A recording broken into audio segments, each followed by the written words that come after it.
if a pilot is flying around the curve of the Earth, then he should be dipping the nose down every 5 minutes. He should be dipping the nose down to stay around the curve. But the thing that really got me interested was, as you say, the gyroscope. In a plane, there is an artificial horizon, okay, and it's based on a gyroscope. And if you spin a gyroscope on a surface, it will want to stay upright. You can twist and tilt the surface as much as you like, the gyroscope will stay upright. So, if a plane has a gyroscope and it starts following the curve of the Earth, the gyroscope would stay upright, which means the artificial horizon will start to roll backwards. But it doesn't. That's absolute proof that a plane flies over a flat surface rather than a curved one. Because I asked the pilot on my last flight, you know, do you ever notice the artificial horizon rolling backwards? He said, no, but the artificial horizon has complex electronics in it to make sure it knows where it is on the Earth and it compensates. But I went to the manufacturer of the artificial horizon, and they confirmed to me that it's completely mechanical, nothing electronic in it whatsoever. So it's literally just a gyroscope that can freely move. So that right there is proof to me that you know, planes fly over a plane. None of it makes sense. The problem is that we're taught as children, you know, this ball Earth lie, and you know, you might ask as a child, you know, what about the people in Australia? You know, they're standing on the bottom of the globe, won't they fall off? And your teacher says, no, gravity. And you go, oh, okay. And you never go back to that question. But when you go back to it as an adult and start looking at it with a critical eye, right, the whole thing falls apart. As you say, the globe is spinning at 1,000 miles an hour.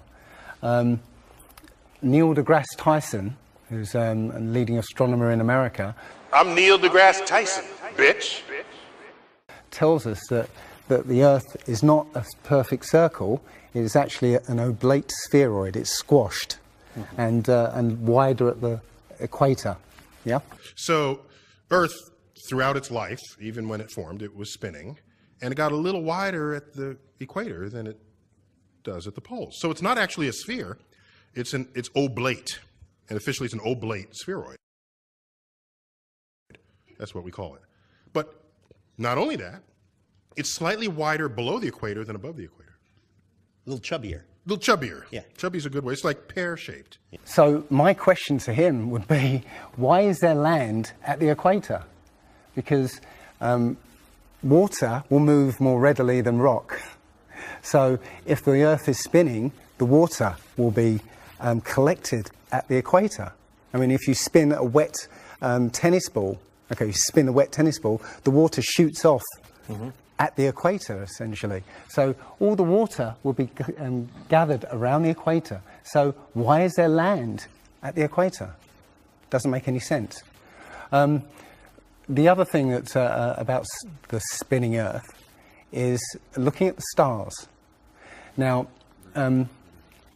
directly above the axis of spin is the pole star, Polaris, okay, directly over the North Pole. And we're told that the reason that all the stars spin around the North Star is because the Earth is spinning at 1,000 miles an hour. Okay, seems to make sense, because if you put a long exposure camera pointing at the North Star, you'll see the stars will make perfect circles around, perfect star trails.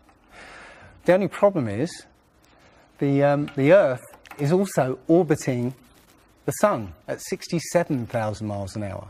Okay, the Sun is moving, dragging the Earth and all the planets up that way or that way at 600,000 miles an hour. So why do we see perfect circles? You know, because that's the slowest speed, that's slowest motion in that mix, And yet the Earth is moving 67 times faster that way and 600 times faster that way. So you should see the stars do all sorts of strange motions, but you don't. You only see them make these perfect circles. That tells me that it's the stars that are moving, not the Earth. The thing is, what the scientists will give you is calculations and and theories why that happens. But we have experience. We see things and they either make sense or they don't make sense. What the scientists do is substitute our common sense and our intuition for calculations and theory, and we're supposed to believe the calculations rather than what we experience ourselves. There was a famous experiment back in the 1800s in England called the Bedford Levels experiment. Now, the Bedford Levels is a canal that is perfectly straight for 6 miles. Okay, so what a chap called Samuel Rowbottom did was he took a telescope, put it in the water about 8 inches above the water, and he had a friend, in a rowboat with a flag on the back, row all the way to the other end, and he was able to see the flag on the back of the rowboat the whole distance.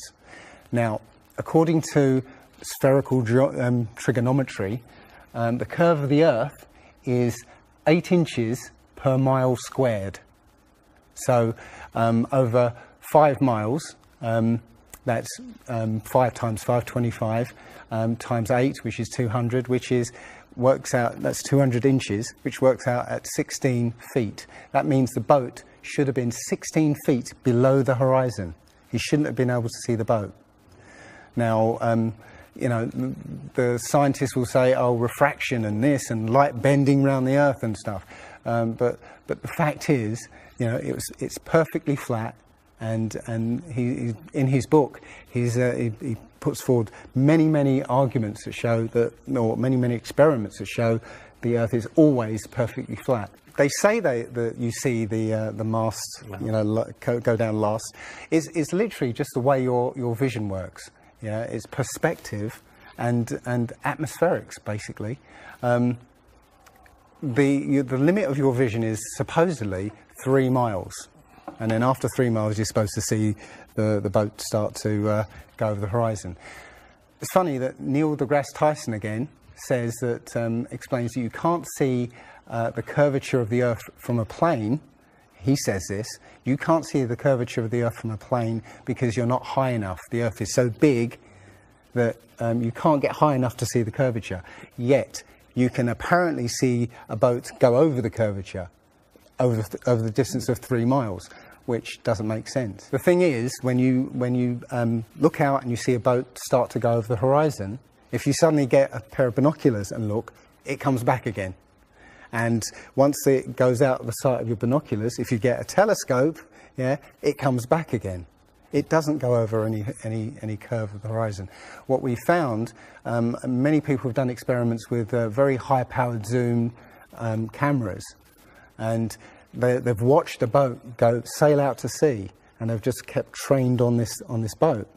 And what they see is, after a very long distance, you see an atmospheric effect where the bottom of the boat disappears and the top of the boat inverts, so you see a sort of mirror image. And that, with your eyesight, basically the bottom of the boat just melts into the horizon. One of the best examples of that is the Antwerp Notre Dame spire, which can be seen something like 240 kilometers away from the spire. So that should be over a mile below the horizon, and you can still see it. There's been a few famous examples just recently of a man who took a picture across the Great Lakes from Michigan and was able to see, I believe it's Chicago, which he shouldn't have been able to see. And the television station basically said it was a mirage. This is from Joshua Nowicki, and what you're seeing here is a mirage. We typically would not be able to see this from the Lake Michigan shore. We talked about this last night. Conditions are right on the lake that we're actually seeing a mirage of the Chicago skyline. But They always say it's a mirage, but for a mirage to happen, you have to have very specific atmospheric conditions. And there have been so many people who have seen exactly the same thing on different days, different seasons, always the same. You know, it's not a mirage. It's simply that you're looking across a plane. You see in a kind of pyramid shape. Yeah, you have a horizon at your eye level, and everything above the horizon will go down into the horizon. Yeah, everything below the horizon will seem to go up. Just like if you're in a long hallway, you'll see that the walls will start to move in, and the roof and the floor will start to move into the centre. Yeah, so literally between you and the object you're looking at, there's all sorts of things, sort of like waves going up and down, and while you can't see them, if they're beyond the limit of your sight, sometimes they can still obscure what you're looking at. But it's just because they're between you and it. And it's just the way, it's literally perspective. It's better if I could draw a diagram, but it's a very difficult subject to get your head around if you're not used to it. But it is perspective. One sort of other proof is there's a place in Bolivia called Salar de Uyuni, which is a salt flat. It's literally 100 miles wide one way and 80 miles across. And it's perfectly flat. And when it rains, literally you get an inch of water and it looks like a perfect mirror. Now, how does that happen on a sphere? Yeah, it shows you that, you know, if you're one end of this salt flat, you can see perfectly clearly the other end 100 miles away. So it's just showing you that, you know, the Earth is flat, and without the effect of the waves in the sea, you'll be able to see a whole lot further. If you were to go to NASA and download one of their photos of the Earth in the moon's sky and put it in Photoshop, okay, drop the saturation and the levels down, you'll see that the Earth has been pasted in, because you'll see a rectangular box around the Earth.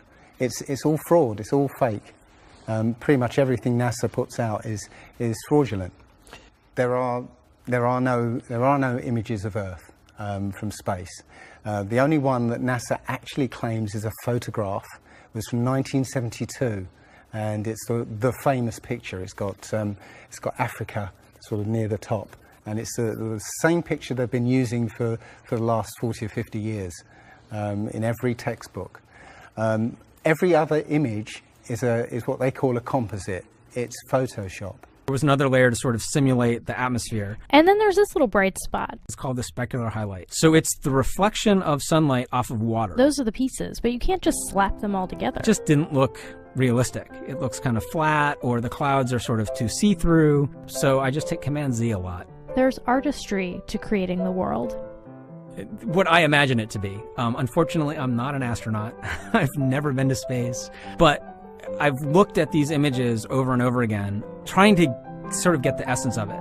It is photoshopped, but it's has to be.